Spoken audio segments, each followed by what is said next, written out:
Bonjour ou bonsoir à tous. 1997-2017, 20 ans. Il y a des anniversaires qu'on ne commémore pas, et pourtant. Qu'est-ce qui s'est passé en 1997 ?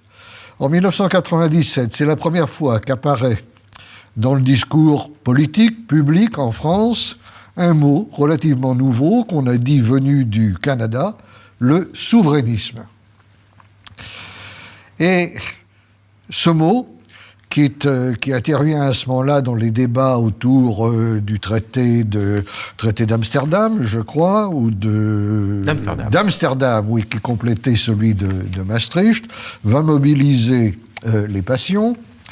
Et bientôt, on va voir les souverainistes de droite et de gauche s'affirmer à la fois contre les institutions européennes, mais aussi plus largement contre l'influence américaine en Europe, le libre-échangisme, la mondialisation, et le souverainisme va acquérir peu à peu ses lettres de noblesse, à tel point que dans les milieux qu'on appelle, pour faire bref, de droite, le souverainisme va régner, sinon de manière incontestée, du moins quand même assez largement.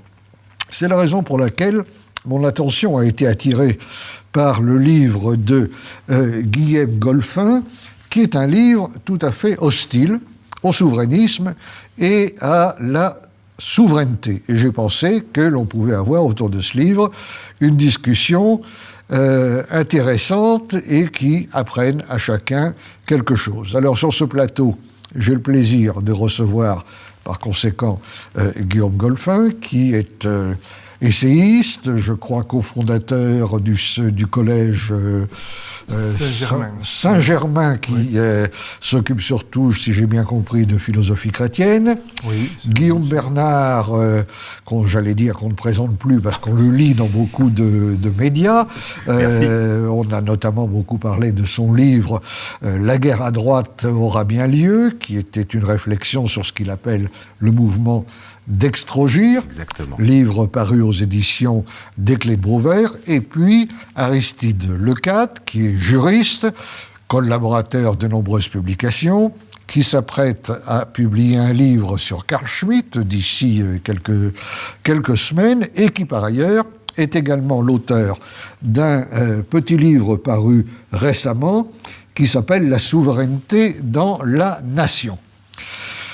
Nous devions avoir également sur ce plateau Paul-Marie Couteau, qui va peut-être nous rejoindre en route, mais qui en tout cas n'est pas encore là, ce qui est dommage parce qu'on aurait eu une palette de positions assez intéressante au-delà de ce qui peut vous réunir évidemment les uns et les autres, c'est-à-dire avec Guillaume Golphin, un adversaire du souverainisme et de la souveraineté, avec Paul-Marie Couteau, un défenseur à tout crin et du souverainisme et de la souveraineté, avec Aristide Lecat, un défenseur de la souveraineté, mais un critique du souverainisme, il nous expliquera ça tout à l'heure, et puis Guillaume Bernard qui apportera lui-même ses nuances selon peut-être la définition qu'on donnera ou celle que l'on peut donner de la souveraineté. Alors, je vais d'abord me tourner bien sûr vers l'objet du débat, si j'ose dire, c'est-à-dire vers le livre de Guillaume Golphin, qui prend position très nettement contre la souveraineté et le souverainisme. Il va nous expliquer dans un instant pour quelles raisons, mais j'ai noté quelques phrases un peu provocatrices, soit dans son livre, soit dans des interviews qu'il a données. J'en donne 3 simplement, qui montrent que c'est quand même assez dur. Le souverainisme, écrivez-vous, s'inscrit dans le cadre même de la subversion de la notion de patrie. Deuxième citation, « En aucun cas, la souveraineté ne peut être tenue pour un principe du politique, quel que soit le sens qu'on lui donne. » Troisième citation, « Le libéralisme a servi de vecteur à la doctrine de la souveraineté à travers le dogme de la souveraineté populaire. » Bon, évidemment, ce sont des phrases sorties de leur contexte, mais qui sont, disons, provocantes, peut-être dans le meilleur sens du terme. Par ailleurs, si le souverainisme est un mot récent, la souveraineté évidemment ne date pas d'hier, Aristide Lecade dans son livre rappelle très justement que dans les anciennes religions indo-européennes, la fonction souveraine est exercée par des dieux souverains, Zeus, Jupiter, Odin, Varuna, etc. Et puis on voit bien que la souveraineté s'est manifestée à toutes les époques. Je crois que c'est Joseph de Maistre qui disait « La société et la souveraineté naquirent ensemble », opinion dont on peut retrouver l'équivalent aujourd'hui chez bien d'autres auteurs, et contre laquelle également vous vous inscrivez en faux. Donc je vous laisse la parole pour ce réquisitoire contre la souveraineté. Bien, merci d'abord de m'avoir invité. Alors, je vais juste commencer en nuançant à peine votre présentation sur un point. Donc, très clairement, je prends en effet parti dans mon ouvrage contre la souveraineté. Alors, si je précise à peine, je dirais contre la théorie de la souveraineté, contre la souveraineté en tant qu'elle est conçue comme principe du politique. Je vais y revenir. Je prends donc parti en effet aussi contre le souverainisme, en lui reconnaissant quand même un mérite, je le souligne à 2 ou 3 reprises dans l'ouvrage, qui est quand même de remettre en avant la dimension politique, contre justement donc ce qu'on appelle aujourd'hui la mondialisation, le supranationalisme, les termes qu'on peut tenir pour équivalents, et qui serait en fait une sorte de dépassement du politique pour aller vers une sorte de gestion économique des sociétés. Donc, passer du gouvernement à la gouvernance. On est bien d'accord là-dessus. Voilà. Donc, de ce point de vue-là, le souverainisme présente en effet l'intérêt et c'est une justesse de ce point de vue de remettre en avant la nécessité du politique. Alors là où je ne suis pas en effet d'accord avec le souverainisme et ceux qui le défendent, c'est justement dans la conception du politique et dans le fait de faire de la souveraineté le principe du politique. Alors, dans la deuxième citation que vous avez reprise de l'ouvrage, quand je dis que la souveraineté ne peut jamais être, quel que soit le sens qu'on lui donne, le principe du politique, alors en fait là ça s'inscrit dans un passage où je distingue 2 sens du mot souveraineté. Donc le sens historiquement premier, enfin celui qu'il a vu naître, qui est dans le contexte médiéval disons, pour aller un peu vite, de la lutte entre le pape et l'empereur, et de savoir qui c'est qui avait la suprématie entre le pape et l'empereur en tant que chef de la chrétienté. Et également une autre diade, un autre couple, qui est l'autorité et la puissance, l'autoritas et la potestas. Dans ce contexte-là, on est en fait dans une compétition entre autorités, et pas entre puissances, pas entre potestas, justement, mais entre autorités, savoir qui c'est qui avait l'autorité suprême. Avec donc le fait que si on était partisan du pape, on concevait que le pape pouvait d'une part confirmer l'élection de l'empereur et voire le déposer en cas d'hérésie ou de crime. Enfin bon, il y avait différents cas possibles. Et réciproquement, à peu de choses près, c'était un peu la même chose réciproquement pour l'empereur si on le concevait comme chef de la chrétienté. Il y a eu d'ailleurs différentes théories. Tout à fait. Là, je simplifie. On va pas revenir là-dessus, mais depuis le pape Gélase, il y a eu aussi la théorie des 2 autorités où le pape était supérieur à l'empereur dans l'ordre spirituel, alors que l'empereur était supérieur au pape dans l'ordre temporel. Tout à fait. Alors, bien sûr que là je rappelle ça vraiment à très grands traits, et il est évident qu'il y a beaucoup de... Puis entre les siècles, il y a eu des évolutions. Ça a pu même aller jusqu'à la prétention par le pape, par certains en tout cas, de vouloir même couronner l'empereur. Donc ça, il y a eu vraiment des positions qui sont diverses. Enfin, grosso modo, on a quand même un schéma de compétition entre souveraineté et entre autorité, avec donc l'idée de dégager une autorité suprême, qui soit donc incontestée, qui soit supérieure. Et donc c'est là où apparaît le terme de souveraineté. Enfin, très exactement sur le point de vue lexical, il intervient dans la traduction des termes latins d'abord et avant tout en français, dans le langage juridique en français, donc à partir du XIIIe siècle, et on traduit par souveraineté la summa autoritas, donc l'autorité suprême. Absolument. Alors dans ce cas-là, l'intérêt de la chose, pourquoi je rappelle ça dans l'ouvrage, c'est que la souveraineté, il ne peut y en avoir qu'une seule. Bon, c'est encore le sens qu'on aurait aujourd'hui dans l'expression qu'on a conservée concernant le pape de souverain pontife. S'il est souverain pontife, il est tout seul. Il ne sera pas 2 souverains pontifes. Oui. Parce que là, c'est contradictoire. Alors à partir de là, les choses évoluant politiquement, à travers donc, bien sûr les siècles, on en est venu à définir une souveraineté dans un royaume. Bon, je passe sur les aléas parce que c'est ça serait un peu long. Et donc on arrive à l'idée d'un pouvoir donc, politique à l'intérieur donc, d'un regnum, comme on pouvait dire en latin, d'un royaume, qui serait en effet souverain. Et alors les évolutions se font d'abord en France et en Angleterre au XVe siècle, donc ça se joue vraiment dans ce XIVe, XVe siècle, et c'est couronné ensuite au XVIe siècle, dans le contexte des guerres de religion où on perd donc une certaine unité donc religieuse et donc politique, enfin en tout cas il y a un danger, plus qu'un danger, puisqu'il y a eu guerre civile, donc il y a eu affrontement politique. Et donc intervient la théorie de Jean Bodin qui va définir donc la souveraineté au sens moderne et alors, qui infléchit quand même considérablement la chose puisqu'il définit la souveraineté comme justement donc une souveraine puissance. Et oui, donc il intègre dans la souveraineté la dimension de pouvoir. Je termine juste, voilà, juste par rapport à ça. Et donc il fait de ça le principe même du politique. En dehors donc, de toute considération de finalité, enfin, il y a encore la finalité chez Jean Bodin, mais elle est quand même largement extrinsèque. Elle n'est plus dans cette finalité donc, qu'on pouvait concevoir dans la ligne de la pensée aristotélicienne, ce qu'on appelle donc, le bien commun, puisque précisément dans le contexte, eh bien, on ne peut plus se mettre d'accord sur un bien commun, étant donné qu'on est déchiré entre protestants et catholiques. Peut-être parce que Jean Bodin est évidemment une pierre angulaire du débat sur la souveraineté, surtout en France, où tout le monde s'y est référé, que ce soit sous la royauté, que ce soit après la Révolution, lorsque les pouvoirs du roi ont été affectés, transférés à la nation. Finalement, on a conservé une conception bodinienne de la souveraineté.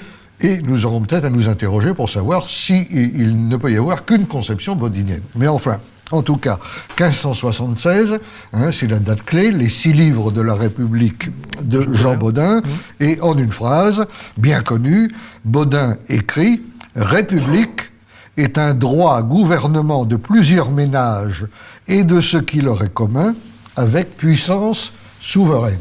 Alors évidemment, les 2 mots puissance souveraine sont ceux qu'on a retenus, on a oublié les ménages, et on a oublié aussi quand même qu'il y a le mot commun. Dans la définition. On l'a passé un petit peu à l'as, mais ce qui est sûr, c'est que, et c'est là, je pense, l'un des motifs d'autres critiques, c'est que Bodin intègre la puissance publique à l'autorité. Exactement. Et donc confond d'une certaine mesure puissance et autorité. Et même si Bodin estime, selon l'esprit de l'époque, que, bien entendu, le souverain est quand même soumis à la loi naturelle de Dieu, etc., dans l'ordre temporel, il n'a personne au-dessus de lui, et finalement, c'est un peu les bases de l'absolutisme. Certains commentateurs de Bodin contestent cela, disent, attention, c'est un certain absolutisme qui n'est pas le despotisme, mais l'expérience a montré quand même que, bien entendu, de Bodin, on va tirer la légitimation d'une certaine forme d'arbitraire. Tout à fait. Voilà. Et là, vous mettez le mot, si je résume, en effet, la critique que je fais de la souveraineté donc, moderne, qui bien entendu, en effet, ne va pas en rester à la théorie de Bodin, mais il va connaître donc, des évolutions importantes, avec aussi le transfert du souverain, du monarque au peuple, entre autres, mais aussi dans la conception de la souveraineté. Il est évident que quelqu'un comme Hobbes marque une étape fondamentale, qui reprend vraiment la notion de souveraineté, il en fait aussi le fondement du pouvoir politique. L'âme de ce corps artificiel qui est le Léviathan, c'est la souveraineté, donc c'est ce qui anime donc, la communauté politique. Bref, donc il va bien sûr y avoir des évolutions importantes, et ces évolutions, elles conduisent vraiment à concevoir le pouvoir comme, de fait, tout puissant, donc n'ayant rien qui le détermine de manière, donc, périphérique, extérieure à lui, et donc devant se déterminer lui-même. Donc, de ce point de vue-là, en effet, relevant de cet arbitraire, et avec tout le problème qui va s'en suivre, qui va faire quand même une bonne part, sinon toute, en tout cas une bonne part de la discussion politique dans les siècles qui vont suivre, comment arriver à limiter ce pouvoir. Donc, alors, je vous interromps parce qu'il faut que nos invités et amis réagissent. Guillaume Bernard, Aristide... Oui. Ah pardon. Non, mais je crois qu'effectivement, là on a mis dans la discussion le doigt sur un point extrêmement important. Il me semble qu'il y en a d'autres évidemment, mais je pense que la discussion permettra de le développer, notamment qui est titulaire de la souveraineté, et puis quelle est la fonction, ou disons quelles sont l'articulation des pouvoirs judiciaires, législatifs, au sein de l'exercice de la fonction souveraine. Mais déjà, avant d'en arriver là, il y a la question effectivement de quelle est la définition de la souveraineté ? Est-ce qu'on est dans une définition plutôt classique, qui est de dire est souverain celui qui essaye de réaliser le bien commun d'un corps social, quel que soit d'ailleurs ce corps social, et auquel cas il peut y avoir une hiérarchie de souverains, et c'est la formule qu'on a chez le bailli, donc l'officier royal beaumanoir au XIIIe siècle. Le baron est souverain dans sa baronnie, le roi est souverain dans le royaume. Il n'y a pas d'incompatibilité à ce qu'il y ait une hiérarchie de souverains, puisqu'il y a une hiérarchie de corps sociaux et qu'il y a des biens propres à chacun des corps sociaux. Ou alors est-ce qu'on est dans une définition moderne, et elle apparaît avant Bodin, mais c'est quand même Bodin véritablement qui la cristallise, qui est de dire n'est souverain que le pouvoir qui est le pouvoir le plus élevé. Et c'est un pouvoir qui est indivisible et un pouvoir qui est impartageable. Et à partir du moment où effectivement on considère que la souveraineté n'est souveraineté, que le pouvoir, je dirais, n'est plein et entier qu'à partir du moment où effectivement on ne le partage pas, ni avec un supérieur, ni avec un inférieur, et bien dans ces conditions-là, effectivement, on a la définition moderne de la souveraineté. Très sincèrement, le fait que cette définition bodinienne est chez Jean Bodin attribuée au roi, et qu'ensuite, à partir de la Révolution française, on ait transféré la souveraineté bodinienne de l'organe qu'est le roi à l'organe qu'est le peuple, finalement, ce n'est qu'une révolution de palais. La vraie révolution intellectuelle... C'est d'ailleurs plutôt un transfert à la nation. À la nation plutôt, vous avez raison. Mais si vous voulez, ça n'est que l'organe qui va exercer la souveraineté. Ce qui est fondamental, c'est de savoir comment on la définit, cette souveraineté. Et évidemment, il y a un point, je crois, qui est important et que Guilhem Golphin a évoqué, que vous avez évoqué dans votre discussion, c'est qu'effectivement, avec le basculement de la définition classique à la définition moderne, on a dans le fond une souveraineté qui se suffit à elle-même. C'est-à-dire qu'elle n'est plus un moyen au service d'une finalité, on n'est plus dans la définition aristotélicienne, je dirais, d'un régime politique, la monarchie, l'aristocratie ou la politéia, qui sont au service d'une finalité qui est la réalisation de l'utilité publique ou du bien commun du corps social. On est dans une souveraineté qui est un moyen qui se suffit à lui-même. Et on pourrait presque dire qu'on est là dans la confusion de la fin et des moyens, dans une forme de perversion. C'est un point sur lequel je crois qu'il faut insister, c'est-à-dire est-ce que la souveraineté c'est une fin ou un moyen ? Il est bien évident qu'on a glissé. D'ailleurs, récemment, il y a eu des débats dans certains milieux opposant, à mon avis à tort, mais opposant souveraineté et identité. Oui. En disant finalement, un pays peut être souverain et puis avoir complètement perdu son identité, et à l'inverse, il peut avoir conservé son identité sans être souverain. C'est une distinction intéressante, parce qu'évidemment, il y a un problème de la finalité. Quelle finalité ? Si notre ami Paul-Marie Couteau était là, il dirait certainement l'indépendance. Parce que l'indépendance, c'est quand même le bien public par excellence, c'est la condition même de la liberté d'une entité politique, mais je ne vais pas parler à sa place. On peut dire aussi le bien commun. Ou les Romains disaient l'utilité publique. Voilà, c'est une autre formule un peu passe-partout. Votre position, d'ailleurs, Guilhem Golphin, me paraît assez proche de celle de Maritain.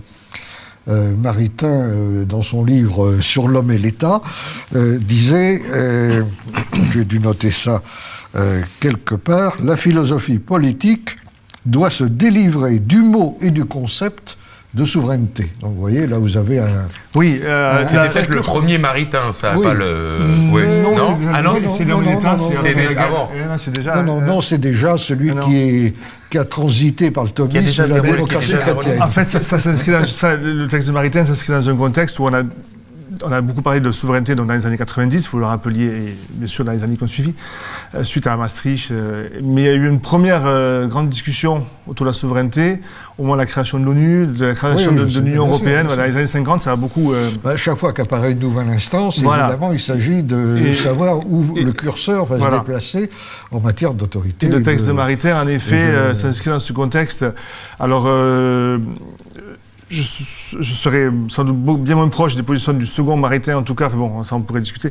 Mais sur ce point-là, en effet, je connais bien ce texte, je l'ai lu en effet il y a déjà longtemps, et c'est vrai que c'est un texte qui a pu m'influencer, oui. En tout cas, je ne l'ai pas repris spécifiquement quand j'ai écrit ça. La critique que fait Maritain il y a quelque chose qui est quand même assez proche de la vôtre, que finalement ce qu'il reproche, ce qu'il affirme avec force, c'est qu'il n'y a pas d'autonomie du politique, et que le politique doit être quand même exercé sous condition de domination de ce qu'on appelle la loi naturelle, la morale naturelle, l'ordre transcendant, que sais-je. Oui, il fait la critique d'une certaine séparation entre le pouvoir et la société. Oui, c'est là où d'ailleurs il se sépare complètement de Carl Schmitt, qui est pourtant catholique de nuance, disons, un peu augustinienne, plus que thomiste et aristotélicienne en tout cas, et pour qui... comment dire, le politique, par opposition à la politique, constitue un domaine totalement autonome, et pour qui la souveraineté, qui est chez lui tout à fait centrale, est quelque chose qui est indissociable, non pas du bien commun, mais de la décision. Il ne dit pas « est souverain celui qui œuvre en faveur du bien commun », mais « est souverain celui qui décide, celui qui tranche ». Ça, c'est très bodinien. Dans le cas de Baudin ne s'est jamais exprimé comme ça, mais c'est très bodinien. Schmitt est très bodinien. C'est quand même Baudin. Et il se rattache d'ailleurs à Hobbes, dans la mesure où il retrouve dans la théorie du Léviathan l'écho de ce qu'il trouve également chez Baudin. Bon, on va peut-être laisser Aristide Lecade s'exprimer. Pour poursuivre, comme ça les téléspectateurs ne perdant pas le fil, sur Schmitt. Schmitt, j'en parle d'autant mieux que c'est quand même très frais encore dans mon esprit, mais sur la souveraineté, parle finalement moins de la souveraineté que du souverain. Je pense que là-dessus, il faut relire attentivement sa théologie politique, pas seulement, mais l'ouvrage est quand même compte énormément, puisque finalement, Schmitt considère que est souverain, dans une phrase qui est devenue très célèbre et qui a presque valeur de brocard aujourd'hui, est souverain celui qui décide de la situation d'exception. Finalement, pour Schmitt, c'est moins la souveraineté. Et là-dessus, on pourrait se retrouver sur si vous voulez, le caractère un peu éthéré de cette notion. Ce que vous disiez tout à l'heure, c'est que finalement, qu'est-ce que la souveraineté ?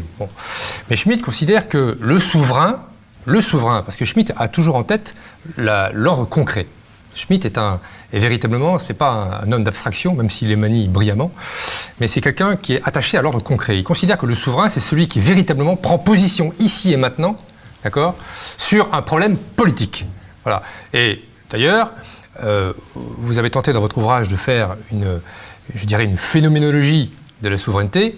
Or, Schmitt est véritablement fait plutôt de l'existentialisme. Il considère que, alors évidemment, une notion dégagée de toute référence qui pourrait brouiller la compréhension. Il en fait une affaire existentielle. Il en fait une affaire existentielle, c'est ce que dit Freud d'ailleurs. Donc là-dessus, entendons-nous bien, c'est pour ça que quand vous dites que Schmitt se poursuit Baudin, je dirais qu'il poursuit surtout Hobbes. C'est l'autorité qui fait. C'est l'autorité, non la vérité, qui fait la loi. Oui. Donc, bon, ça c'est sur ce point-là. On va peut-être pas faire toute l'émission sur Schmitt, ça a déjà été fait. Non, mais en revanche sur ce point-là, ça sera très important d'y revenir. Oui. Qu'est-ce qui emporte la décision du souverain ? Oui. Et quelles sont les fonctions qu'il exerce en étant souverain ? Ça, je crois qu'il faudra... c'est surtout décider. J'ai oublié tout à l'heure, d'ailleurs, en vous présentant, mais ça c'est de mes nombreux oublis, de dire que vous êtes également universitaire, vous avez enseigné à Rennes et à Paris, et que vous êtes notamment spécialiste de l'histoire des institutions et du droit. C'est vrai. Voilà. Non, ça, vous avez tout à fait raison. Maintenant, il faut quand même... on va essayer de revenir un petit peu sur ce que nous disions tout à l'heure. Je pense que, et votre ouvrage là-dessus est assez convaincant, si vous voulez, sur la première partie, quand vous considérez qu'effectivement, concernant le l'opposition du pouvoir et de l'autorité, etc. On va pas y revenir. C'est assez convaincant. Maintenant, je crois qu'il ne faut pas noyer le bébé avec l'eau du bain. Le souverainisme est, à mon sens, une notion tout à fait, je dirais, inaudible. La souveraineté reste encore d'actualité, malgré tout. Je vous interromps encore, parce que je voudrais, à propos du souverainisme, donner 2 ou 3 épithètes de votre livre. Là aussi, j'ai pris ce qui est le plus percutant. Vous dites, le souverainisme, c'est un astre mort, un concept impolitique, une représentation littéraire et un état politique infantile. Bon, si notre ami Couteau était là, évidemment, ils sont très au plafond. C'est très dommage qu'ils ne soient pas là, parce que j'aurais aimé évidemment qu'ils vous répondent. Mais au-delà de ces formules, il faut peut-être expliquer pourquoi, défenseur de la souveraineté, vous êtes quand même très critique vis-à-vis du souverainisme. Oui, parce que finalement, déjà, toujours en partant des faits, du réel, on s'aperçoit que le souverainisme, finalement, n'a pas su remporter sur le terrain politique les victoires décisives. Voilà, ça c'est quand même, je dirais, un premier élément. Il suffit de regarder les scores qu'a fait même encore dernièrement Nicolas Dupont-Aignan, qui est véritablement le chantre, si on peut dire, du souverainisme en France. Voilà, bon, d'ailleurs, Marine Le Pen, Front National, ne s'y est pas trompée et finalement préfère se retrancher derrière la notion qui parle, c'est ce que j'explique dans mon livre d'ailleurs, qui parle davantage au cœur et au corps social qui est le patriotisme, d'accord ? Et ça lui permet, sinon d'être élu, en tous les cas, d'engranger un certain nombre de suffrages. Voilà, ça c'est le premier point. Deuxième point, je crois effectivement que le souverainisme fait partie de ces discours inaudibles, puisque sur le plan pratique, le souverainisme est tout à fait incapable de résoudre quand même les 2 crises qui traversent, je dirais, le monde contemporain, qui est la dictature du marché, et je rajouterais même la dictature technicienne du marché. Bon, il y a peut-être beaucoup de notions en une seule phrase, mais... Et, je dirais, les crises écologiques majeures, qui pour le coup constituent le défi, pas seulement du XXIe siècle, je dirais le défi de l'humanité. Alors, j'ai une conception de l'écologie qui est assez intégrale, pour parler comme Falk van Gaver, qui a d'ailleurs brillamment, dans un ouvrage récent, Christianisme contre capitalisme, défendu si vous voulez, le caractère total de l'écologie. Il ne s'agit pas uniquement des préoccupations environnementales, mais aussi des préoccupations sociales et voire sociétales. L'immigration de masse fait partie, à mon sens, d'une catastrophe écologique sans précédent. Revenons à la souveraineté. Oui. Non, mais je n'avais pas quitté la souveraineté. Justement, je revenais au souverainisme. Le souverainisme, si vous voulez, est incapable de proposer, si vous voulez, le discours politique souverainiste est incapable de proposer un discours qui puisse répondre, d'accord, concrètement, à ces 2 crises. Voilà, dictature du marché et crise écologique. Ensuite, et ça c'est le troisième point qui est à mon sens là aussi très important, c'est que finalement, souveraineté, aujourd'hui, qu'est-ce que ça veut dire ? Je dirais, là aussi, toujours en restant dans le réel, je dirais aux oreilles du citoyen lambda, ça ne signifie pas grand-chose. Ça ne signifie pas grand-chose parce que la souveraineté, aujourd'hui, tout le monde a bien conscience, confusément, qu'elle s'est évaporée, qu'elle s'est réduite comme peau de chagrin. Alors, un Paul-Marie Couteau, qui n'est pas là, mais que nous faisons vivre, malgré tout, en parlant, vous direz que, oui, effectivement, la souveraineté, le souverainisme, aujourd'hui, la souveraineté a subi une crise parce qu'elle a été vidée de sa substance par l'Union européenne. Et il vous dirait certainement aussi que, malheureusement, sur le plan purement interne, les dirigeants français ont laissé aliéner, comme on dit, des pans entiers de notre souveraineté. Ce qui fait qu'effectivement, ça... Voilà. Cela dit... On peut peut-être ajouter un détail, là, parce que c'est une critique qui est faite par des gens qui sont plutôt européens ou européistes, mais qui déplorent que les États se soient vus amputés de pans de plus en plus considérables de leur souveraineté, sans que cette souveraineté qui leur ait été enlevée soit restituée en quelque sorte à un niveau supérieur. C'est-à-dire qu'elle est partie dans une sorte de trou noir. Hein. Oui, l'Union européenne n'est pas un État fédéral. Non. Il y a des gens qui pensent qu'il serait bien qu'il y ait une souveraineté européenne. On n'abordera pas la question de savoir si c'est possible, pas possible, mais je veux dire que la souveraineté peut aussi s'envisager à un niveau autre que la nation. Et c'est là où je voudrais peut-être aussi introduire une autre notion. J'ai été frappé en lisant votre livre de l'absence d'un nom, qui est Althusius. Alors, Johannes Althusius n'est pas très connu en France. Non, mais c'est le il est principe quand de même très connu dans le monde, et il est quand même, je dirais, la grande alternative à Bodin, d'autant plus qu'il écrit grosso modo à peu près à la même époque. Or, Althusius écrit contre Bodin en faveur de la souveraineté. Et il en tient pour une souveraineté répartie, fondée sur le principe de subsidiarité entre ce qu'il appelle les symbiotes, n'est-ce pas, dans la consociatio, hein, l'association avec un pouvoir de décision important à la base qui ne laisse remonter vers le sommet que les décisions les plus importantes ou celles intéressant le plus communément les gens, sur quoi il se rapproche d'ailleurs d'un certain fédéralisme, mais la conception de la souveraineté chez Althusius, moi je la trouve personnellement très intéressante, et en tout cas, quoi qu'on en pense, elle a le mérite d'oblitérer l'idée que souveraineté égale Bodin.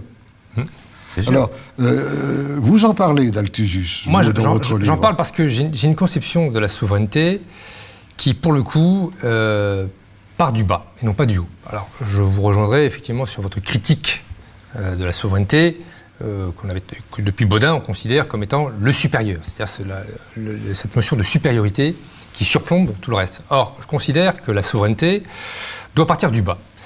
Les fameuses consociations althusiennes me semblent, pour le coup, compléter la souveraineté, cette notion de souveraineté, d'une notion que vous avez évoquée il y a 2 minutes, la notion de subsidiarité. Et c'est ce que l'on oublie beaucoup.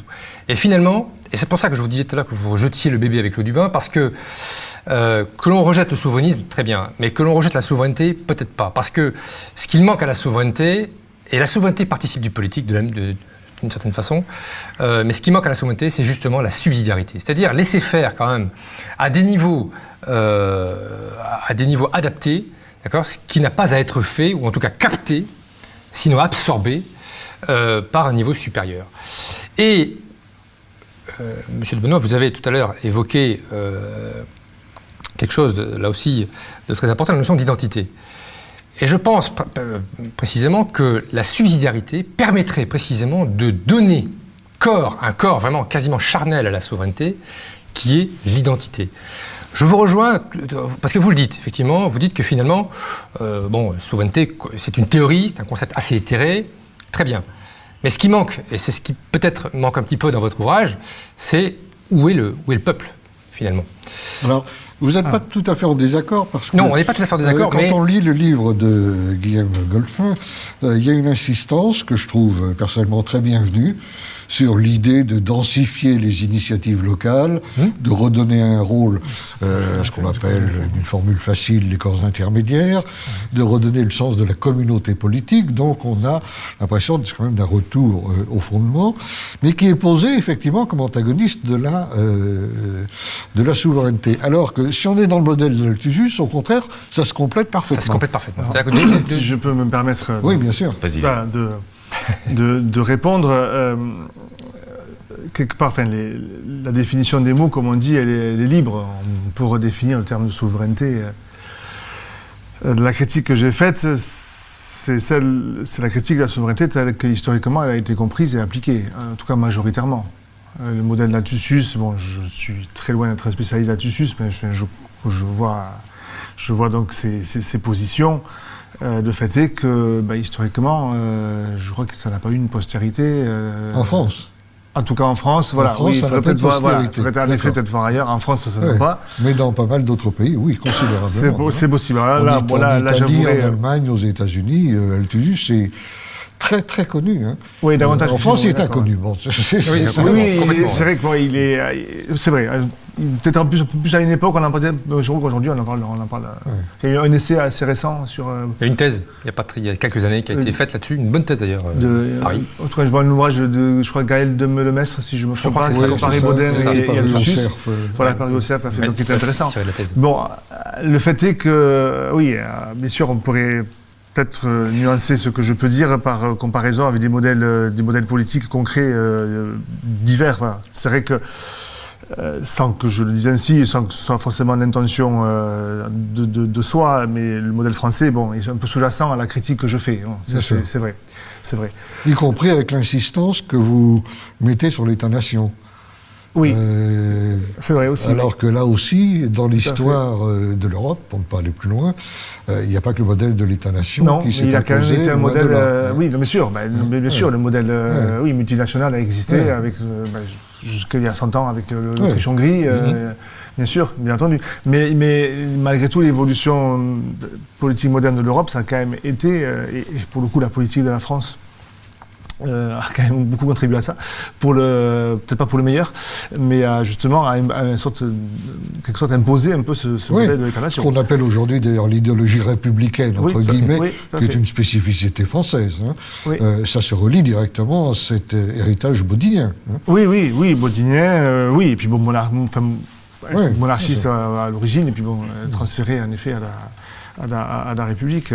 Mais bon, après, en effet, on pourrait trouver peut-être différentes définitions en termes de souveraineté. Moi, ce que j'affirme, c'est... Il n'y a qu'une définition, finalement. Pour terminer sur ça, ce que je reprends, je crois, à la fin, je termine ceci sur ça, après l'avoir dit, je crois, au début de la deuxième partie, il me semble, je sais plus précisément, c'est que une compréhension juste, à mon sens, du terme de souveraineté ne dit en fait rien de plus que ce que disait le terme d'autorité.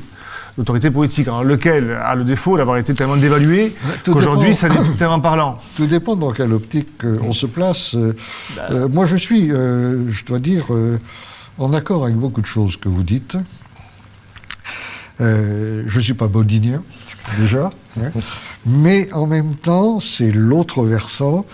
Je trouve dans votre livre une discussion, un exposé très brillant sur le plan théorique, voire théologique, mais pas du tout réaliste du point de vue politique. La souveraineté, on peut en discuter dans l'abstrait, qu'est-ce que c'est que la souveraineté, est-ce que c'est un corps pour l'autorité, non, etc. Schmitt est d'une brièveté formidable quand il dit, mais c'est pas compliqué, souverain, c'est celui qui décide. Oui, absolument. Hein, oui. Et mais alors, là où est la décision, là où est la souveraineté. Oui, mais on peut contester cela, mais il y a quand même, tout ce qu'il écrit à propos du cas d'urgence, et Schmitt a surtout en tête, évidemment, la politique internationale, les rapports de force internationaux. Dans votre schéma, on est totalement dans la politique intérieure. La preuve, d'ailleurs, c'est que vous insistez à juste titre sur le bien commun. Au-delà des frontières, pas complètement, j'essaie quand même, c'est vrai que c'est majoritairement ceci, mais j'essaie quand même d'intégrer oui, mais justement, c'est vrai, mais au-delà des frontières, la dimension internationale. Le bien commun n'a plus tout à fait le même sens. Vous employez même, j'ai un peu souri en disant ça, en disant qu'il faudrait retrouver le sens de la fraternité humaine. Personne n'est contre, bien entendu. Mais un schmittien vous répondrait que la fraternité humaine, historiquement, ça commence avec le meurtre d'Abel par Caïn. Absolument. C'est totalement impolitique. Je voudrais juste intervenir. Je rebondirai un petit peu. Promis, je ne vais pas être trop long. Non, je juste pour que la conversation ne s'éloigne pas trop, quelques points. Sur le souverainisme, je crois que vous avez raison, c'est un discours qui, malheureusement, est quelque peu creux. Mais il faut rappeler, ça a été rappelé par Alain Benoît au début de l'émission, c'est-à-dire que c'est une réaction saine dans un contexte particulier. C'est-à-dire à partir du moment où vous avez une mondialisation financière, culturelle, une construction européenne qui perd tous ses repères. À partir du moment où vous avez la chute du mur, évidemment, la géographie de la construction européenne change. Et donc, le souverainisme est une réaction saine, mais c'est certain qu'elle n'a pas les capacités, je dirais, à produire quelque chose de concret. C'est ce qui me permet de rejoindre d'ailleurs les derniers propos. Ça me fait un peu penser, si vous voulez, je dirais, à la question du laïcisme. Le laïcisme peut permettre peut-être de limiter l'expansion de l'islamisme, mais il n'est pas capable à lui tout seul de se substituer, je dirais, et de créer un discours positif contre l'islamisme. Bon, ça c'est le premier point. Le deuxième point, il me semble, ça c'est vraiment essentiel, et je crois que c'est au cœur de la conversation, ou au cœur du point auquel nous étions arrivés dans la conversation. Est-ce que la souveraineté, enfin, qu'est-ce qui permet justement de prendre la décision dans le souverain? Comment prend-il sa décision? Quelles sont les fonctions qu'il met en œuvre pour effectivement exercer la souveraineté? Et là, je crois que... Et qu'est-ce qui est le plus décisif, l'autorité ou la puissance, pour prendre la décision? Oui, c'est vrai. Mais si vous voulez, il y a un enjeu qui est de dire...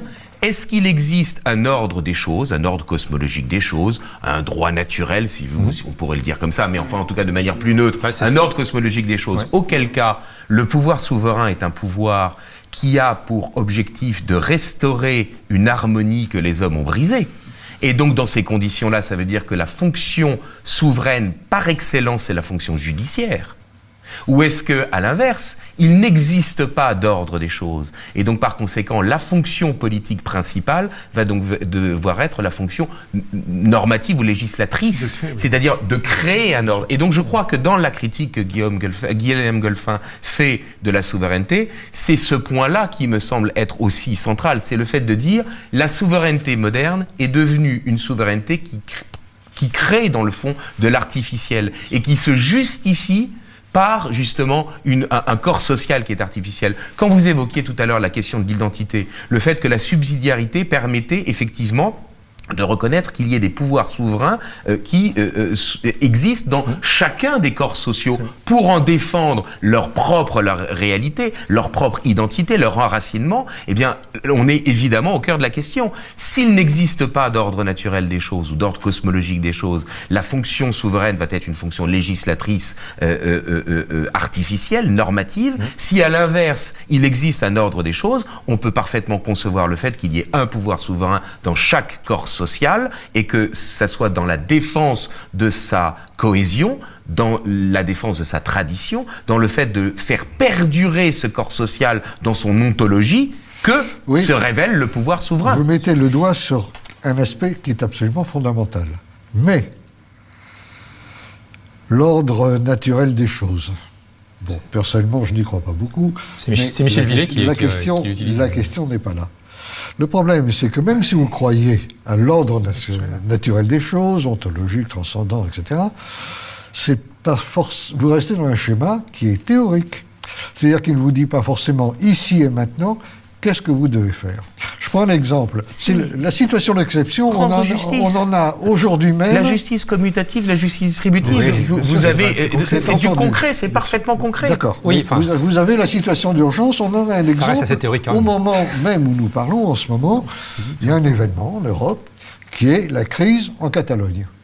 Bon. Il y a une situation. Et là, il ne s'agit pas de proposition ni pour l'un ni pour l'autre, ce n'est pas le problème.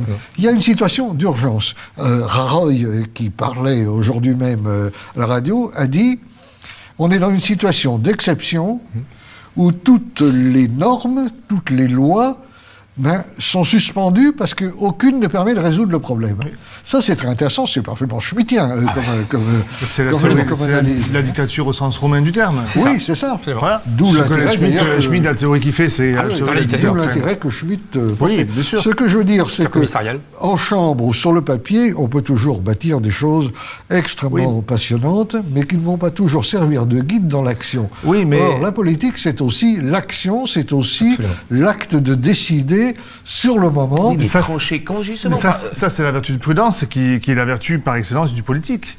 La vertu de prudence qui, bien entendu, va s'appuyer aussi sur des institutions, sur des... elle est capitale, parce que si on n'observe pas la vertu de prudence, on tombe dans l'hubris, dans la démesure. Mais il y a un moment où tout ça doit être suspendu, parce que il y a un bouton sur lequel il faut appuyer, et il n'y en a pas deux.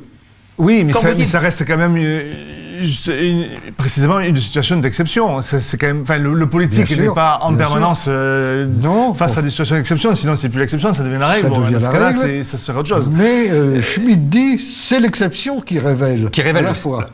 Elle révèle la souveraineté, elle révèle la règle, elle révèle tout. Oui, mais ça c'est ce que dit Schmitt, parce que pour le coup, c'est pas du tout ce que dit Hobbes où le souverain, il est souverain en permanence. Ah non, Hobbes considère quand même que c'est... Enfin, il se base quand même sur le droit romain. La souveraineté, c'est l'âme de... Oui, mais il se base sur le droit romain. Du Léviathan. C'est l'autorité, et non la vérité, qui fait la loi. Oui. Et donc, c'est ce que je disais. Est-ce que c'est une fonction judiciaire ou une fonction législatrice? Pas forcément. Enfin, je vais revenir. Mais deuxième brocard du droit romain, hein, la loi suprême et le salut du peuple. Ou le salut du peuple et le salut suprême l'excepto. Ce sont quand même deux choses, et Schmitt là-dessus... Oui, le salut du peuple, ça c'est... Non, mais là-dessus, si vous voulez, il n'y a pas uniquement, si vous voulez, qu'une fonction judiciaire. Il y a véritablement une fonction politique. Parce que, c'est pour ça que je reviens sur ce que je disais tout à l'heure, Schmitt, finalement, décrit moins la souveraineté que le souverain en action. Ça, c'est, à mon avis, capital. Et je dirais, on doit à Schmitt de l'avoir théorisé, de l'avoir mis en avant. Mais finalement... Je dirais que c'était dans les limbes. Oui, il n'a fait que découvrir finalement une vérité ontologique du politique. Chez Tite-Live, chez Machiavel et chez d'autres. Absolument. Si on prenait ça au pied de la lettre, ça voudrait dire qu'il n'est souverain que le dictateur romain. Non, ça n'a rien à voir. Non. Ce qu'il veut dire par là, c'est que Schmitt ne plaide absolument pas pour une dictature. Non, Schmitt, c'est pas la question. Ce que je veux dire par là, c'est que finalement, au moment, et l'exemple de ce qui se passe en Catalogne est tout à fait parlant. Merci de l'avoir posé.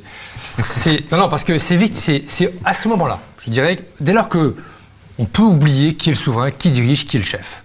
Mais lorsque vous êtes en face d'une situation d'ordre exceptionnel, de circonstances exceptionnelles, d'un état de nécessité, d'un état d'urgence, on pourrait dire dans d'autres circonstances, eh bien, le souverain, c'est celui qui va prendre la décision, qui ne va pas l'ajourner. Or, finalement, aujourd'hui, c'est le grand problème aujourd'hui, c'est que nous sommes, et ça, Schmitt d'ailleurs a de très belles pages là-dessus, dans sa théorie de la Constitution notamment, où il dit finalement, dans le régime libéral parlementaire, dans l'état législateur parlementaire, c'est l'expression qu'il emploie d'ailleurs, eh bien, on palabre, on discute, mais finalement, tout ça... Pardon ? On crée une commission. Oui, on crée des commissions, des comités théodules, et on ajourne, on recule le moment de décider, parce que finalement, on ne veut surtout pas créer de conflit. Or, le vrai problème aujourd'hui, d'accord ?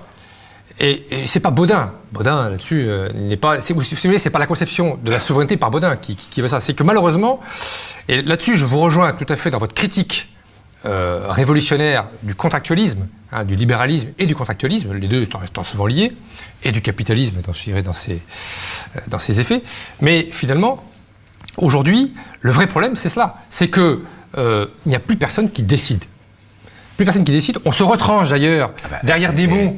C'est la théorie de la main invisible ou la théorie d'Hayek qui veut dire l'ordre social est le fruit d'une rencontre. On se retranche derrière une fausse axiologie, neutralité axiologique.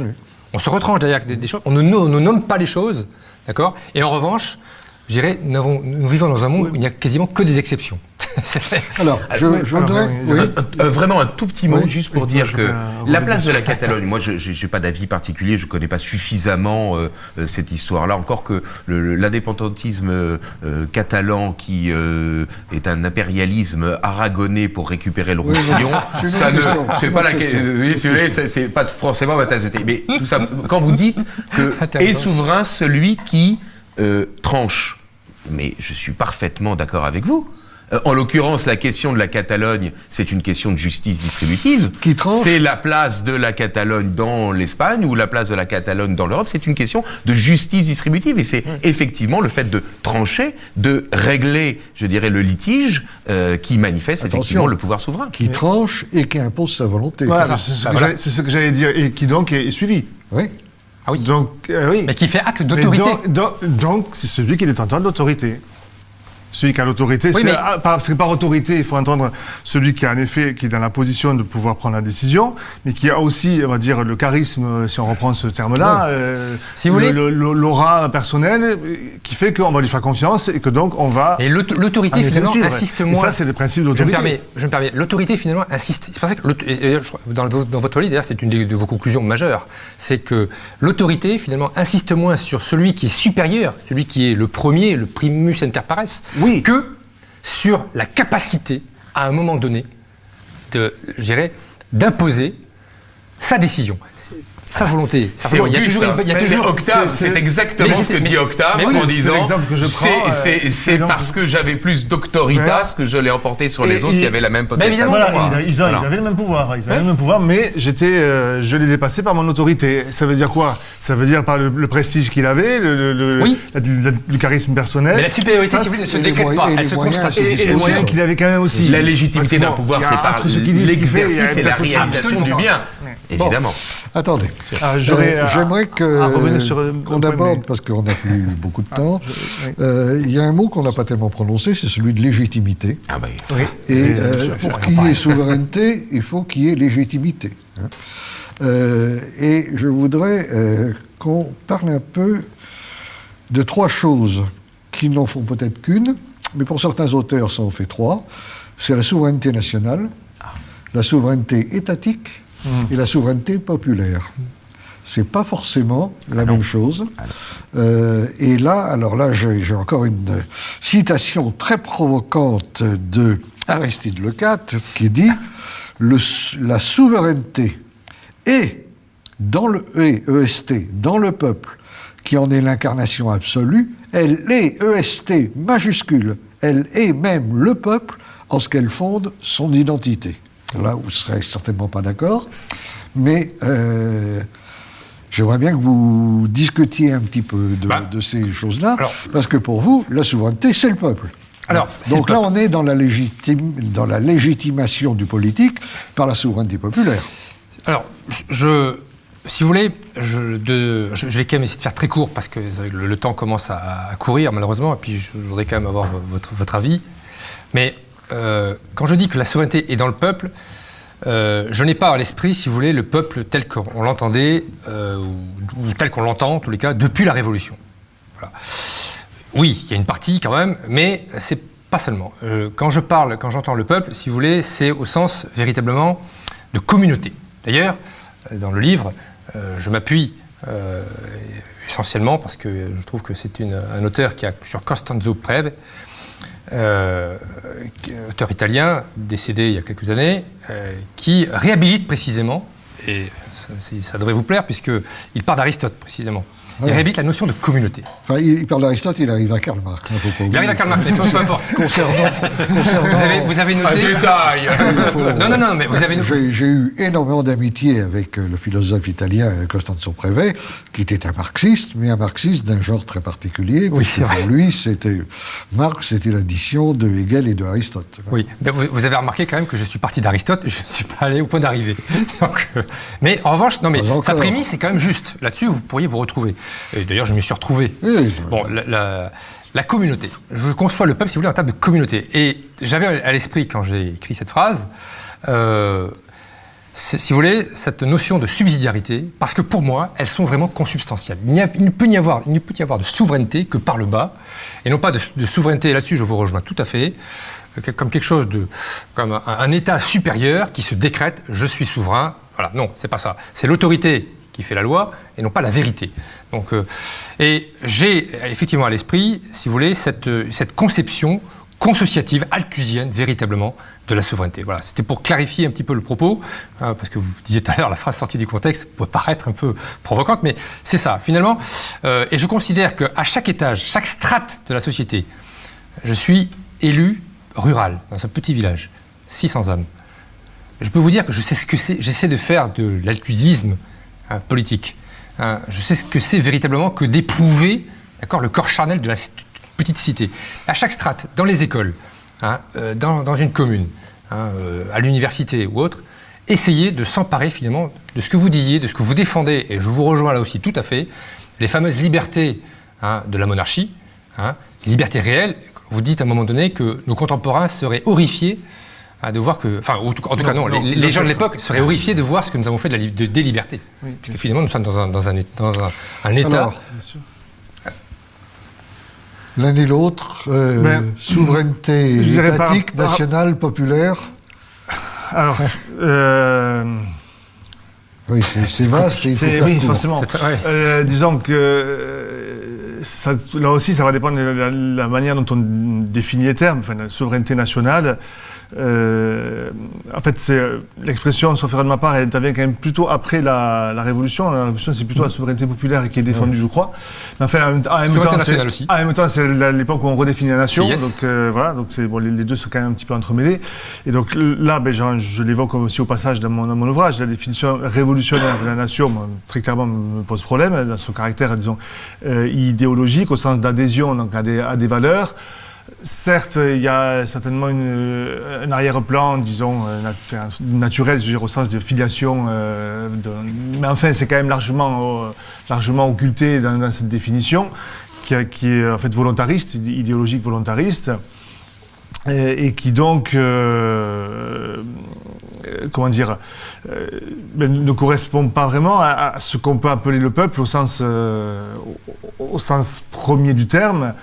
C'est-à-dire une continuité à travers le temps de familles qui forment... De lignage, disait... Voilà, les lignages, tout à fait, oui. Tout à fait, oui. Il y a déjà plusieurs conceptions. Tout à fait. On ne va pas entamer cette conversation du peuple. Il y a le peuple ethnos et il y a le peuple démos. Ouais. Hein. Oui, aussi, bien sûr. Et moi, c'est ce que je défends. C'est une souveraineté fondée sur l'ethnos, et non pas sur le démos. Oui, mais n'oubliez pas que le peuple ethnos n'est pas une notion politique, c'est une notion pré-politique. La seule notion politique, c'est le peuple démos. Tout à fait. Alors ça peut vous avez raison. Ça peut être de l'ethnos mis en forme politiquement. Mis en forme politiquement, mais évidemment, de toutes les façons. Guillaume Bernard.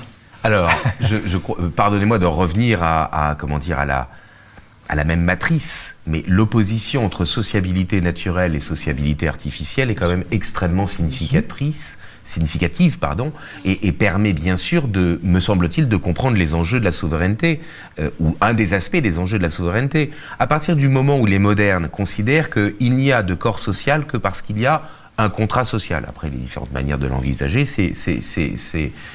pourrait être précisé.